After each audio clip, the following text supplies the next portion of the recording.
A note from the author. Thoughts on density. I've worked as a server in several restaurants over the years.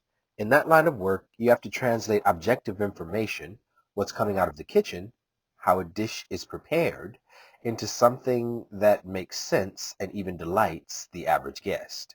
Menus and recipes are written one way for chefs, another way for diners, yet they describe the same underlying reality. As a server, people often ask me for recommendations. What dessert should I get? What meal is best? My approach was always the same. I asked questions first. What's the occasion? How many people are with you? Where are you going after this? Where did you come from? How are you feeling right now? From that information, it became easy to tailor recommendations. At one restaurant, for instance, most guests came primarily for dessert. Some desserts were light, giving a pleasant sugar boost without weighing you down. Others were so dense that finishing one could send you straight to a nap. Knowing a guest's context, their schedule, energy, intentions, let me guide them to a choice that would actually work for them. A friend once taught me how to eat dark chocolate. I had always hated it, finding it overpowering. She explained that you can't eat it like milk chocolate. You must nibble, savor, and let it unfold. Only then does it become enjoyable. That lesson applies to tea, too. Some teas are so strong that they demand patience, attention, and reflection. I call them thinking teas because drinking them slowly creates space to think deeply. This book is like that dessert, or dark chocolate, or strong tea. It's dense, multi-layered, and conceptually rich. If you try to rush through it like milk chocolate, you will be overwhelmed. Skimming will not help. The work here is deliberate and it requires patience. I've tried to make this easier by including visual cues in each chapter, dessert notes that indicate the density and intensity of the material. Use them. They are your guide to pacing, not judgment. Some chapters are heavier than others, but all of it is layered and meaningful. Sampling without care can lead to misunderstanding. Processing slowly and intentionally is the path to insight. Take your time. Come back. Reflect. Let it unfold. That is how this book is meant to be experienced.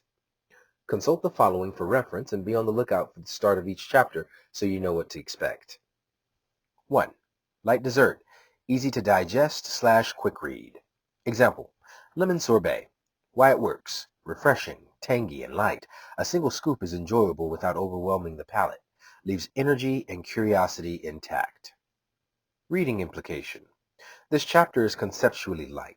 You can move through it quickly, absorb most of it in one sitting, and feel ready for the next section.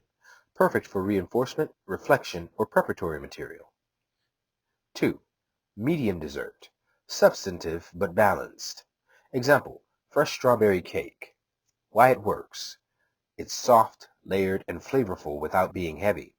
The sweetness is noticeable but not overwhelming.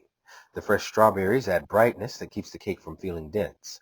You can enjoy a full slice without fatigue, but you still slow down enough to notice texture and contrast. The reading implication is that this chapter carries meaningful depth, but it won't exhaust you. There are layers to notice, ideas interacting, patterns forming, yet the material remains accessible. You can read it in one sitting, but you may naturally pause to appreciate certain sections before moving on. 3. Dense dessert. Heavy, deep, and requires time.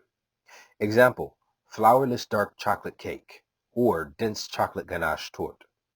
Why it works. It can be intense, bittersweet, and deeply satisfying, but too much at once can be overwhelming. It demands attention and slow savoring. The reading implication is that this chapter is conceptually dense, rich with layers and implications. It should be read carefully, in small bites, and may require revisiting to fully digest. Expect to think, reflect, and pause before moving on.